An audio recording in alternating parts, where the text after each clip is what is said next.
እሺ ባለፈው በህዝብ መድረክ ከተገልጋዮች ሲነሱ ጥያቄዎች አሉና እነሱ ጥያቄዎቹ ምን ያክል ተፈተዋል፣ ምን ያክል ደግሞ አልተፈቱም የሚሉ ጥያቄዎች ናቸው ያሉን።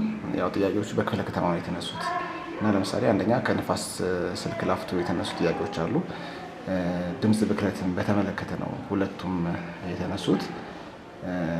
እነዚህን በተመለከተ ምንድነው እንደ ክፍለ ከተማ እንደ ንፋስ ስልክ ክፍለ ከተማ ድምጽ ብክለት ጋር ተያይዞ ከህብረተሰቡ የተነሱ ቅሬታዎች አሉ። እናንተ የሰራችኋቸው ስራዎች በተለይ ለቡ አካባቢ ተብሎ የተነሱ ስላሉ ማለት ነው። በአጠቃላይ እንደ ከተማ የተለያዩ የድምጽ ብክለቶች በተለያዩ አካባቢዎች ተነስተዋል። አንዱ ያው ፋሲል ከላፍቶ ክፍለ ከተማ ከሆነ ለቡ አካባቢ በተደረገው በጋራ ክትትልና ቁጥጥር ተደርጓል። ልኬትም ተወስዷል። በተወሰደው መሰረት ከደረጃ በላይ የሆኑት ላይ ያው የማስጠንቀቂያ ደብዳቤ ተጽፎ እንዲያስተካክሉ ተደርጓል። ማስጠንቀቂያውን አልፎ ደግሞ ወደ መሸጋም የደረሱ አንድ ሁለት መሸጋም ተካሂዶ በባለፈው በተለካው መሰረት እርምጃ ተወስዷል። ግን የድምጽ ብክለት እንደዚህ እንደምንለው ዛሬ ተፈቶ ነገ ሙሉ በሙሉ ይፈታል ማለት ሳይሆን ተከታታይ የሆነ ክትትልና ቁጥጥር ስለሚያስፈልገው ክትትል ያስፈልጋል በተከታታይ ማለት ነው። ስለዚህ ምናልባት የዛሬ ወር የፈታናቸው ድጋሚ የዛሬ ወር ወይም ከሚቀጥለው ቃል በኋላ ደግሞ ስለሚሉ ያው ተከታታይ የሆነ ክትትልና ቁጥጥር ይፈልጋል። ለመጣው አቤቱታ ግን ምላሽ ተሰጥቶባቸው። ስምሽና ኃላፊነትሽ ትነግሪኛለሽ? እሺ፣ ወይዘሮ ሰናይት ተስፋ ይባላለሁ። በአዲስ አበባ ከተማ አካባቢ ጥበቃ ባለስልጣን በአካባቢ ብክለትና ክትትል መገባበድን ነው። እሺ፣ አሁን በድምጽ ብክለት አጠቃላይ በክፍለ ከተማ የተነሱትን ላንሳልሽ እና ከዛ አንድ ላይ ተመልሻቸዋለሽ። አንደኛ ቂርቆስ ክፍለ ከተማ ድምጽ ብክለት ካታንጋ ወይም ብርሃነ ሰፈር አካባቢ ከጠጅ ቤት አረቄ ቤቶች ድምጽ ብክለት አንድ ተነስቷል። ያየ እሱን። ከዛ ውጭ ደግሞ በድምጽ ብክለት ከጉለሌ ደግሞ ከሃይማኖት ተቋማት በድምጽ ብክለት ላይ ለሃይማኖት ተቋማትና ለህብረተሰቡ የሚሰጠው ግንዛቤ አናሳ ነው የሚል ነገር ተነስቷል እና እሱ ላይ ከዛ ውጭ ቢንጎ ቃቃቂ ደግሞ ቢንጎ ቤት ከቢንጎ ቤቶች ድምጽ ብክለት ያስቸግራል የሚል ነገር ተነሷል። ሰዓቱ ለሚኩራ ደግሞ ቦሌ አራብሳ ኮንዶሚኒየም አካባቢ እንደዚሁ ድምጽ ብክለት ተነስቷል። ልደታ ድምጽ ብክለት የተነሳ የለም። አዲስ ከተማ በተመሳሳይ እንደዚሁ የተነሳ ነገር የለም።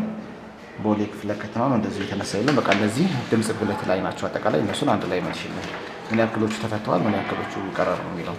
እንግዲህ እነዚህ አብዛኞቹ ከድምጽ ብክለት ጋር በጋራ የሚሰሩ ስራዎች ናቸው። ስለዚህ የድምጽ ብክለት አለበት የተባለ አካባቢ በሙሉ ተሰርቶ በመጣው የድምጽ ልኬት መሰረት ማስተካከያ እንዲያደርጉ ያደረግናቸውም አሉ።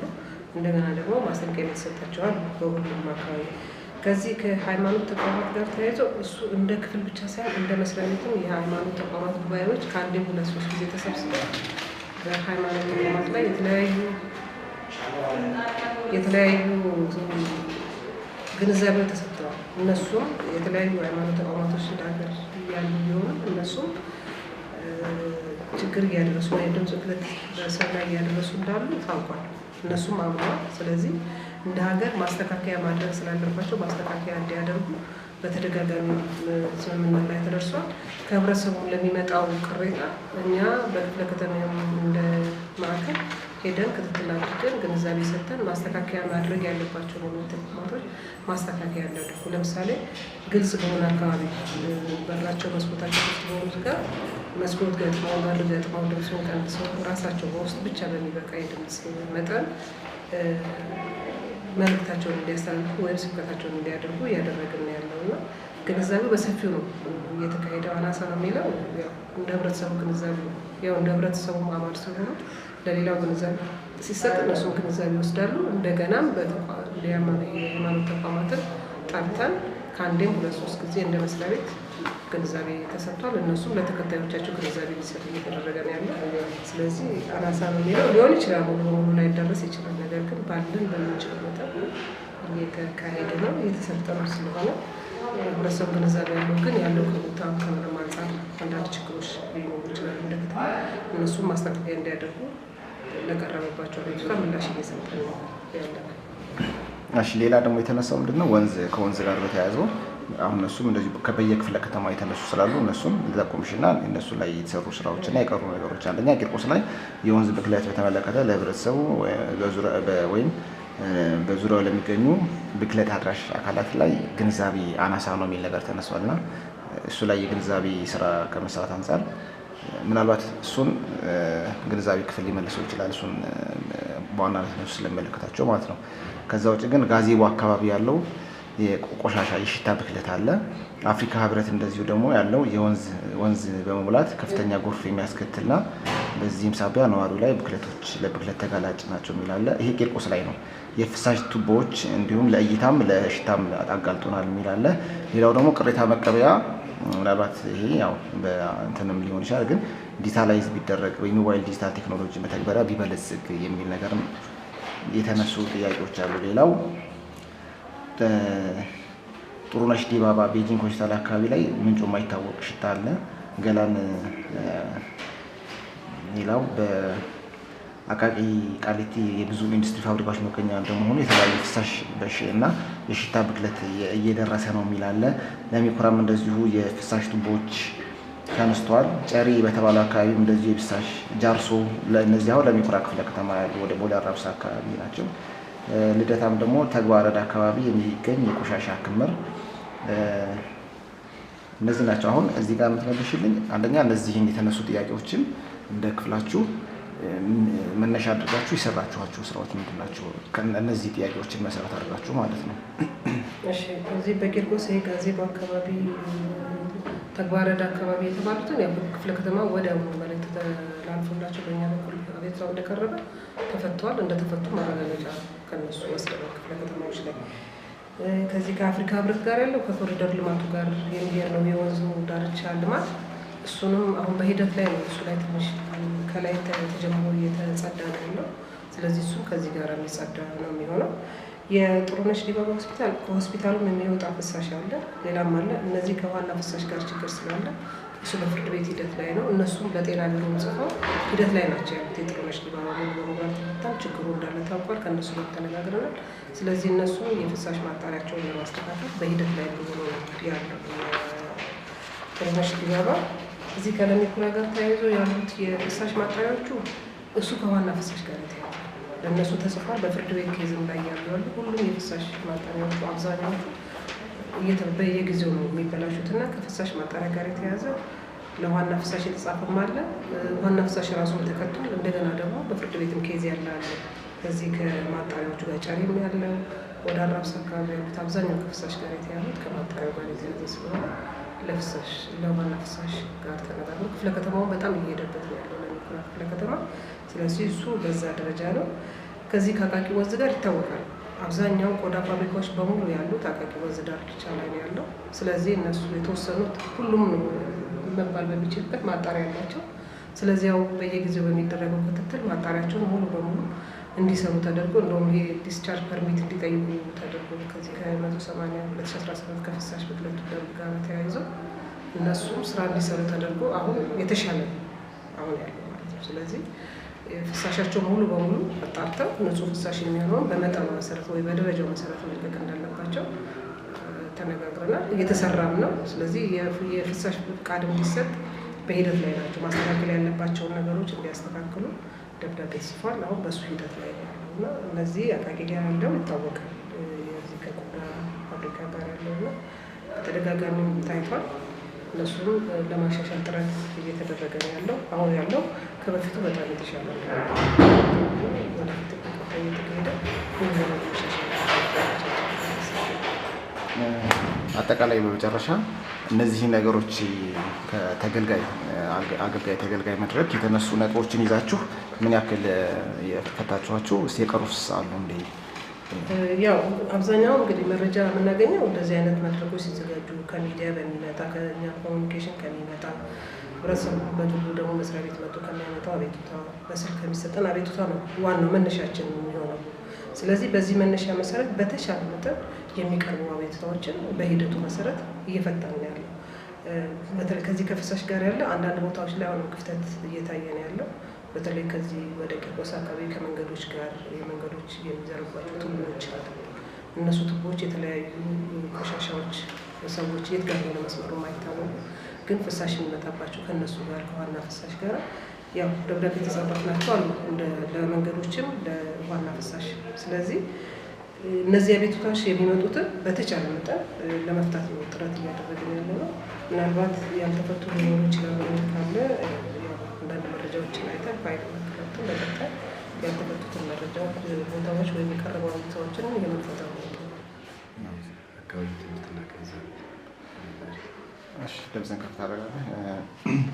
በተቋሙ ባለፉት 6 ወራት ያው የአገልጋይ ተገልጋይ መድረኮችን አዘጋጅተን ነበርና ከተነሱ ጥያቄዎች የተወሰኑትን ያው አንተ የሚመለከቱ ስለሆኑ ምን ያክል ሰርታችኋል፣ ምን ያክል ሄዳችኋል፣ የተገልጋዩን ቅሬታ ምን ያክል ፈታችኋል የሚለው ጥያቄው አንደኛው ድምፅ ብክለት ጋር ተያይዞ የሃይማኖት ተቋማት እና ለህብረተሰቡ የሚሰጠው ግንዛቤ አናሳ ነው የሚል አንድ ጥያቄ ተጠይቋል፣ ከጉሌ ክፍለ ከተማ ማለት ነው።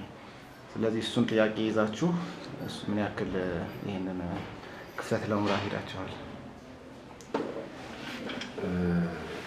ያው እንደተባለው አንዱ ሲነሳ የነበረው በተለያዩ አካባቢ ጉዳዮች ላይ የህብረተሰቡ ግንዛቤ አናሳ ነው እና በቂ የሆነ ግንዛቤ እንዲኖር መድረኮች እንዲሰጡ እንዲፈጠሩ ነበር ከህብረተሰቡ የተነሱት።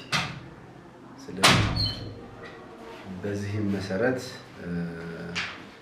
ህብረተሰቡ ከአካባቢ ጋር በተያያዘ ያለበትን የክፍተት የግንዛቤ ክፍተት ደረጃ ዳሰሳ በማድረግ የትኛው ጋር ጋፕ አለ፣ ምን አይነት ክፍተት አለ የሚለውን ከለየም በኋላ በዚህ ጥናት ውጤት መሰረት በተለዩት የኤንቫይሮንመንታል ኮንቴንቶች ላይ በርካታ የግንዛቤ ማስጨበጫ መድረኮችን አዘጋጅተናል ማለት ነው። ስለዚህ ህብረተሰቡ የነበረውን ጥያቄ ለመመለስ በአለፉት 6 ወራት ከ79,000 በላይ ለሚሆኑ የህብረተሰብ ክፍሎች ገጽ ለገጽ ማለት ፊት ለፊት ግንዛቤ በመፍጠር የተለያዩ የአካባቢ ግንዛቤዎች ይፈጠራሉ ማለት ነው። እሺ፣ አጠቃላይ አሁን ከወንዝ ብክለት ከድምፅ ብክለት ጋር ተያይዞ የተነሱ ጥያቄዎች አሉ። ህብረተሰቡም እንዲሁም ደግሞ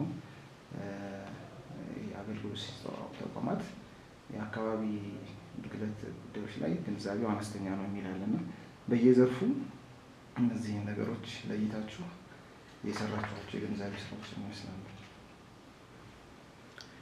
እንደተባለው ቅድም እንዳነሳውልህ ግንዛቤዎችን የምንፈጥረው በየዘርፉ ለይተን ነው።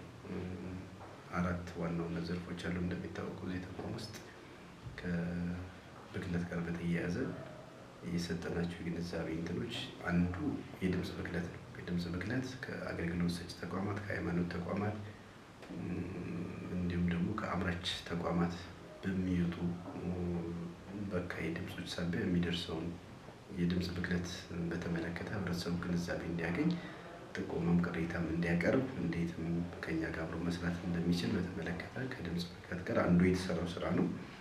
ሌላው ከአፈርና ከውሃ ብክለት ጋር በተያያዘ በተለይ ከከተማው የከተማ ግብርናና አርሶ አደር ኮሚሽን ጋር በመተባበር በወንዝ ዳርቻ አካባቢ በከተማ ግብርና ላይ ለተሰማሩ ወጣቶች የአፈርና የውሃ ብክለትን በተመለከተ በቂ የሆነ ግንዛቤ መፍጠር ችለናል። ያም ማለት ብዙ ጊዜ እነሱ በንጹህና ጤናማ በሆነ አፈርና ውሃ ማምረት እንዲችሉ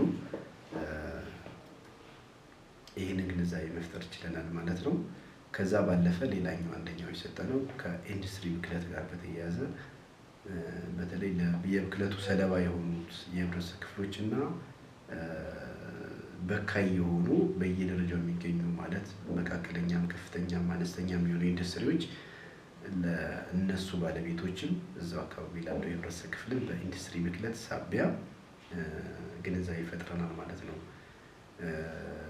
ሌላው ከኮንስትራክሽን ማዕድን ጋር በተያያዘ እንዲሁም ለአምራችና አገልግሎት ሰጪ ይሄ በተለይ በኮንስትራክሽን ማዕድን ላይ ለተሰማሩ አካላት ከመልሶ ማልማት ጋር ከኮንስትራክሽን ማምረት ጋር በተያያዘ በተለይ እዛ አካባቢ ከአቧራ ጋር በተያያዘ የሚደርሰውን የአየር ብክለት በተመለከተ ከእነሱ ጋር የግንዛቤ ማስጨበጫ ስልጠናዎችን ሰጥተናል ማለት ነው።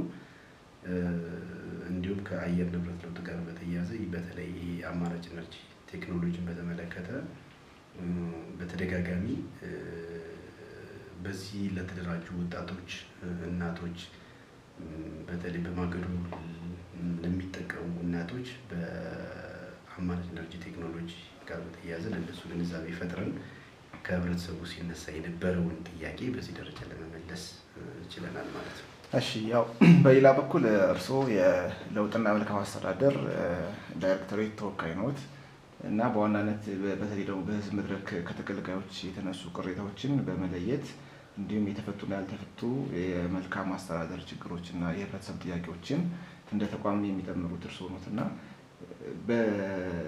ባለፉት 6 ወራት ምን ያክል በህብረተሰቡ የተነሱ ጥያቄዎች በተጨባጭ ተፈተዋል፣ ምን ያክል አልተፈቱም የሚለውን በመረጃ የተደገፈ ሂደት ሄዳችሁበት ነገር ካለ እሱ ላይ ገለጻ ቢያደርጉልን። እንዳነሳው ከመልካም አስተዳደርና ከአገልግሎት አሰጣጥ ቅሬታ አፈታት ጋር በተያያዘ የህዝብ መድረኮችን አዘጋጅተን በተለያየ መንገድ ያው በህዝብ መድረክ ብቻም ሳይሆን ህብረተሰቡ በአገልግሎት አሰጣጡ ከኢንቫይሮንመንት ጋር በተያያዘም ለሚኖረው ጥያቄ በተለያየ መንገድ እንዲያቀርብ ፕላትፎርሞችን ዘርግተናል። ያም አንዱ መድረክ ነው። ሁለተኛው በኦንላይን ወይም ደግሞ በተለያዩ ማህበራዊ ሚዲያ ገጾች እንዲያስተላልፍ፣ ሌላው ደግሞ ተቋም ተገልጋይ ሲመጡ ዲጂታል ቅሬታ ማቅረቢያ ፎርማት አለን። ዲጂታል እሱ ማቅረብ ይችላል። በዛ ማቅረብ የማይችል ሰው ደግሞ በመዝገብ ቅሬታውን ጥቆማውን ሰጥቶ የሚሄድበት መንገድ አመቻችተናል። ከዛም ባለፈ ነፃ የስልክ ጥሪ 6713 አለን፣ በሱ ማቅረብ ይችላል። ከዛም ባለፈ ደግሞ በአካል መጥቶ በወረቀት በደብዳቤ በፔቲሽን መልክም ቅሬታ እንዲያቀርብ ይሄ ሁሉ ተዘርግቷል። ስለዚህ እነዚህ ሁሉ ጥያቄዎች መሰረት በማድረግ በዚህ ዓመት ሊፈቱ የሚገቡ የህዝቡ የመልካም አስተዳደር እና የቅሬታ ምንጮችን ለይተናል። ከለየነው ውስጥ ግን በዋናነት አብዛኛው በመደበኛው የተቋሙ ስራ ሊፈቱ የሚችሉ ሊቀረፉ የሚችሉ መሆናቸውን አረጋግጠናል። ነገር ግን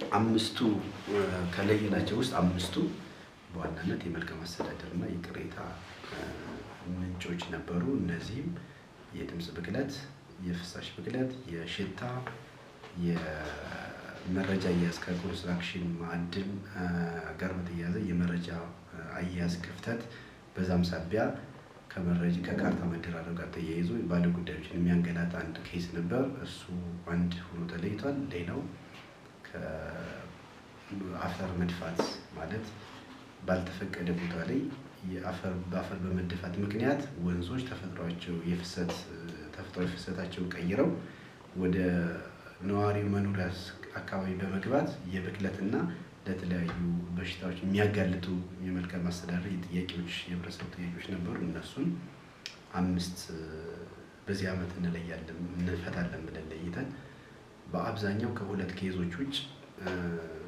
ተፈቷል ማለት ይቻላል። ያልተፈቱ 2 ኬዞች ብቻ አሉ። አንዱ የሽታ ብክለት በጥሩነሽ ቤጂንግ አካባቢ ከአዲስ አበባ ሳይንስና ቴክኖሎጂ እና እንዲሁም ደግሞ ከቆየ ፈጂ አካባቢ የሚመጣ ፍሳሽ ምክንያት ከጥሩነሽ ቤጂንግ ጀምሮ እስከ ቂሊንጦ ኮንዶሚኒየም ድረስ ከፍተኛ የሆነ ሽታ አለ። በዛ ሽታ ሳቢያ ስቲል ችግሩ ውስብስብና ከባድ ከመሆኑ ጋር ተያያዘ የብዙ ተቋማትን ቅንጅት የሚጠይቅ የዋና ፍሳሽ እዛው አካባቢ ያሉ አገልግሎት ሰጪ ተቋማትን ቅንጅት የሚጠይቅና ሰፊ ከመሆኑ ጋር በተያያዘ ችግሩ እስካሁን ሊፈታ አልቻለም። ነገር ግን ችግሩን ለመፍታት አሁን በሂደት ላይ ነው የሚገኘው። ከዛም ባለፈ ወደ አራብሳ ኮንዶሚኒየም አካባቢ አሁንም ከውሃና ፍሳሽ ጋር በተያያዘ አንድ የፍሳሽ ብክለት አለ። እሱንም ሙሉ በሙሉ ማስቆም አልተቻለም። ችግሩን ለመፍታት ስቲል በፍርድ ቤት ጉዳዩን እየተከታተልን እንገኛለን። ከዛ ውጭ ግን በአብዛኛው በ5ቱም ፓተርኖች የተያዘው የህዝብ ጥያቄ አብዛኛው ተፈቷል ማለት ይቻላል። ከጥበቃ ባለስልጣን የብዝሃ ሕይወትና ስርዓተ ምህዳርና ብዝሃ ሕይወት ክትትልና ቁጥጥር ቡድን መሪ ተወካይ ነው። አጠቃላይ በ2018 ዓ.ም በኳሪ ምክንያት የተጎዱ ቦታዎች የመልሶ ማልማት ስራ ሰፊ የመልካም አስተዳደር ችግሮች እየሆኑ እንደነበሩ ይታወቃል። በዚህ ዓመት በርከት ያሉ ለረዥም ጊዜ ተጎድተው የነበሩ ቦታዎች፣ ለሰውም ለእንስሳት አደጋ የነበሩ ቦታዎች በመልሶ ማልማት ለመስራት አቅደን እየተንቀሳቀስን ያለ ነው። በዚህም በርካታ ውጤቶችን አግኝተናል ብለው መውሰድ ይቻላል። በአመቱ ወደ 30 ሄክታር ነው ማልማት አለብን ብለን የወሰድነው። እስካሁን በ6 ወሩ 14 ሄክታር በመልሶ ማልማት ለመስራት ጥረት ተደርጓል። እሱ ብቻ ሳይሆን በየአካባቢው አደጋ ተጋላጭ የነበሩ ቦታዎችን በማህበረሰቡ ከባለድርሻ አካላት ጋር አልሚዎች ጋር በመሆን ስራውን እየተከናወነ በመሆኑ በየጊዜው ያጋጥሙ የነበሩ በሰውም በእንስሳም አደጋ እንዲቀንሱ ምክንያት ሆነዋል ማለት ነው። በመጀመሪያ አመት እቅድ ውይይታችን የነሱ የነበሩ ቅሬታዎችን በዝርዝር ተይዞ በየደረጃ ያለው አመራር ባለሙያ ወርደው በአገልጋይ ተገልጋይ መድረክ የተነሱ ዋና ዋና ጉዳዮች እየለየን ባለሙያዎችም በየደረጃ ያሉ አመራሮችም የቅርብ አመራሮችም በመሆን ችግሮች እንዲቀረፉ እየተደረገ እየሄድን ያለ ነው። በ6 ወሩ አፈጻጸማችንም በጣም የተሻለ መንገድ አፈጻጸሙ ውጤት እንዲያመጣ ምክንያት ሆኗል ማለት ነው። ይህን ወስደን አጠቃላይ አሁን በቀሪ ጊዜያት በክረምት ከመምጣቱ በፊት በዝናብ በጎርፍ ምክንያት ሊያጋጥሙ የሚችሉ ችግሮች ለይተን ቀደም ብለው ዝናቡ ከመጀመሩ በፊት የመሙላት ችግሮች የመቅረፍ ስራ እየተከናወነ ያለው ማለት ነው።